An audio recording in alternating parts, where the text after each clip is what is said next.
रविवार ब्रह्मपुर महानगर अंतर्गत खलिकोट कॉलेज निकटरू विश्व हिंदू परिषद बजरंग दल तरफ एक गणदौड़ रन फॉर हेल्थ कार्यक्रम अनुष्ठित हो जाइए। कार्यक्रम को मान्यवर विधायक के अनिल कुमार उद्घाटन करथिबा बेले बजरंग दल अधिकारी इंजीनियर राजीव नेत्र खाड़ंगा मंच परिचालना करथिले। आजिर समाज रे युववर्ग को पथभ्रष्ट करबा पई बहु चक्रांतकारी गोष्ठी माने विभिन्न प्रकार कार्यक्रम चलाइछन्ते। निशा सेवन जोगु युवक माने कैंसर भली बहु दुरारोग्यर शिकार होई मृत्युवरण करुछन्ते। पुणी सेमानंकु निशा सेवनर लोभ देखाई कुपथगामी कराई अराजकता सृष्टि करबा लक्ष्य नै काम करुछन्ते चक्रांतकारी गोष्ठी। आमे गणदौड़ करूछु ब्रह्मपुर शहर रे। एटी ब्रह्मपुर शहर नो सारा भारत वर्ष रे ए प्रकार कार्यक्रम बजरंग दल तार प्रयास रे करूची। देखो समाज आज समाज युव समाज आज निशाग्रस्त नशाग्रस्त तो दूर आम चेतना पाई सचेतनता पाई समाज रे देखो बर्तमान गाँ गाँ रे गली कंदी समाज रे एवं कॉलेज रे स्कूल रे मध्य आमर हिंदू विरोधी शक्ति माने राष्ट्रीय विरोधी शक्ति माने सजाग है बर्तमान केमती आमर हिंदू युवक मान को भ्रमित करेंगे निशा द्वारा निशा दे सेमानंकर मन को परिवर्तन करेंगे समाज विरोधी काम करेंगे।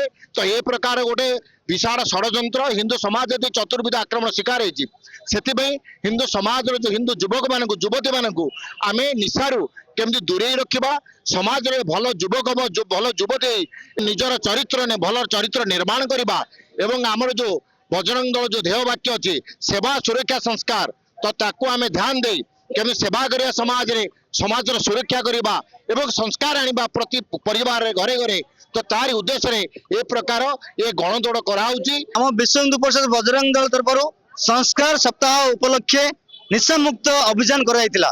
एक गणदौड़ रन फॉर हेल्थ कराइतिला। ब्रह्मपुर गंजाम जिला ओडिशा तथा भारत वर्ष रे किपर हिंदू युवा माने निशाग्रस्त न हेबे एवं निशा को दूरे नेबे स्वाभिमान निशा मुक्त हिंदू समाज गठन करने उद्देश्य विश्व हिंदू परिषद बजरंग दल यही कार्यक्रम करथिला। तेणु सेमानंक कबଳରେ कबलित न होई निशा सेवन ठारू दूरे रही एक निशामुक्त सुस्थ समाज गठन करने सहित युवपीढ़ी को उत्तम चरित्र गठन करने सेवा सुरक्षा और संस्कार घरे घरे आनिबा उद्देश्य सारा भारत वर्ष में गणदौड़ कार्यक्रम करा जाउछि। तेबे आज रैली को सफल करिबारे हजार हजार संख्यार युववर्ग स्वतः प्रवृत्त भाव सामिल होई निशामुक्त सुस्थ समाज गठनर नारा दे बेस उत्साह सहित सचेतनतार वार्ता लोकों को दे चली जहाँ समाज पाई शुभंकर। रैली रे ओडिशा प्रांत सह संपादक उमाशंकर आचार्य और डॉक्टर अरुण प्रसाद पाढ़ी प्रांत कार्यकर्ता रमाकांत रथ गंजाम जिला सभापति अजित कुमार महापात्र जिला संयोजक अजय बेहरा समेत प्राय 1500 ऊर्ध्व कर्मकर्ता उपस्थित रही।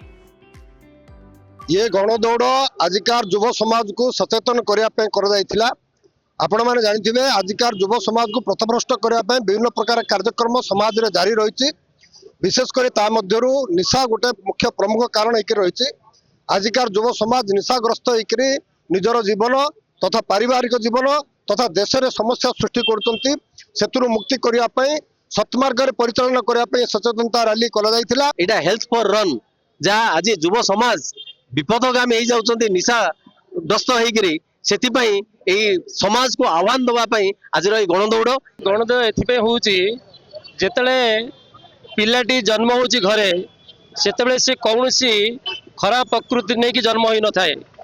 जेतले पिलाटी जन्म होउची सेतबेले परिवेश एवं परिवार रु से जहाँ शिखुची ताकू से बाहर से इम्प्लीमेंटेशन करूची। तेणु परिवार इमिति रास्ता तक नवा आवश्यकता अच्छे किंतु पिला कहीं से रास्ता नियाउनी समाज एमती कलुषित होती जो पिलाटी की पथभ्रष्ट होकर विभिन्न कुसंगर पड़ी कुचक्री गोष्ठी मान द्वारा निजर भविष्य को अंधकार कर विभिन्न प्रकार मादक द्रव्य सेवन कर संपूर्ण समाज को क्षति करने सहित निजे क्षति होने सहित संपूर्ण परिवेश को क्षति करुच्ची। तेणु आज युव समाज सचेतन होगा आवश्यकता अच्छी। ब्रह्मपुर संजय कुमार विश्वाल रिपोर्ट खबर ओडिशा।